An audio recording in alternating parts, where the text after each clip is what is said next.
wacho wadwa ni majaduong' kae. Owacho ni jok ma wawuotho godo gin jok ma gin jo ODM, to luongo example nying Pauline Njoroge, to wacho ni magi jok mane anyo Raila kapok odonje wach gi Uhuru.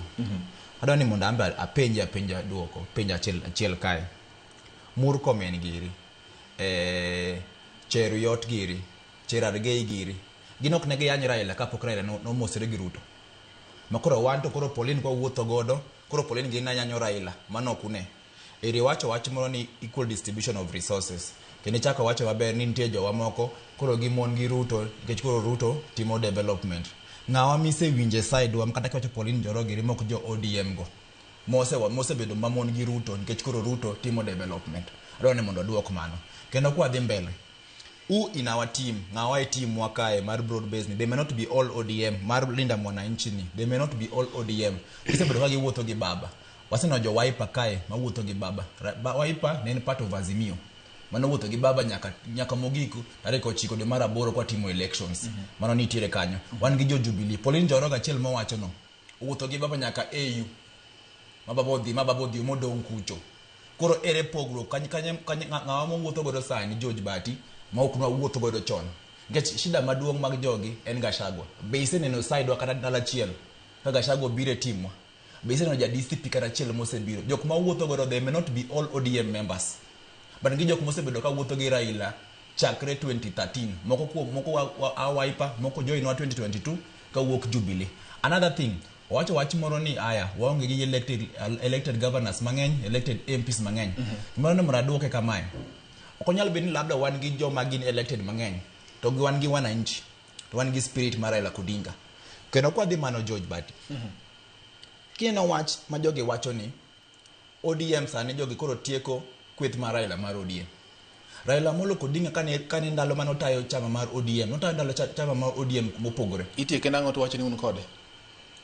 Wacho ni un gi spirit kata yuogi mar. Awacho ni jogi. Okay. Kaka gi wacho side ni gin magin ni. Raila jogi tieko kweth mar Raila mar ODM. Nikech Raila ndalo mano bede party leader mar ODM all those years. Yes.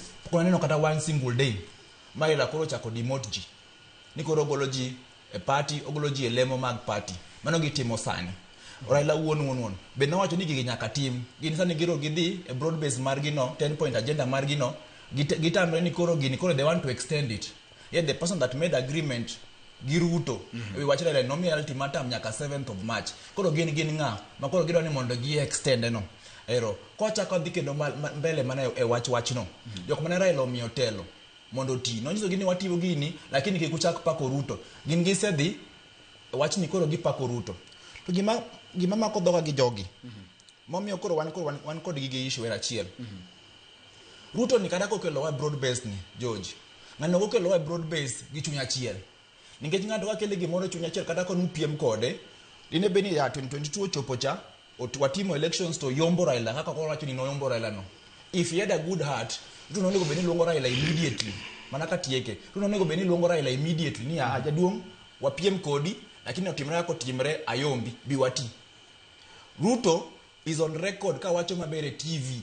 Ni wach moro ma nusu mkate, wach moro ma tiyo gi Raila Amolo Odinga ni Raila mondo ogole wiye. Mochopo nyaka 2024 makoro jenzi koro odiyo mande maber mokete kona. Mokete kona moro maber George Bati. Eka Ruto koro kelo Raila. Okelo Raila nikech dwaro ne. Kelo Raila nikech koro odiye nodhi wuok e sirikal. Chal gi nyako, we ami example, chal gi nyako Bati mobire odi nikech notieno koth chwe to le nitiere oko, koro beda odi mondo chop nyako gokinye ko wuogo dhiyo. Koro ot kae en 2027 nodhi gole. Ko nyako no kata ke nitiere odi George Bati, to amwani omiyi gimoro. Kata kothelo ni pano othelo ni gi chuny maler. Omiyi gi chuny maler nikech ong'e maber ni yani orita matin koro mosane mar wuok cha obro wuok. Mane gima Ruto timo gi broad based government. All right, erokamano ahinya. Otit mach pok ochako rieny oko. Koro samoro inyalo ng'iyo pok omok teyni. Koro wang'iyo kaka wakete.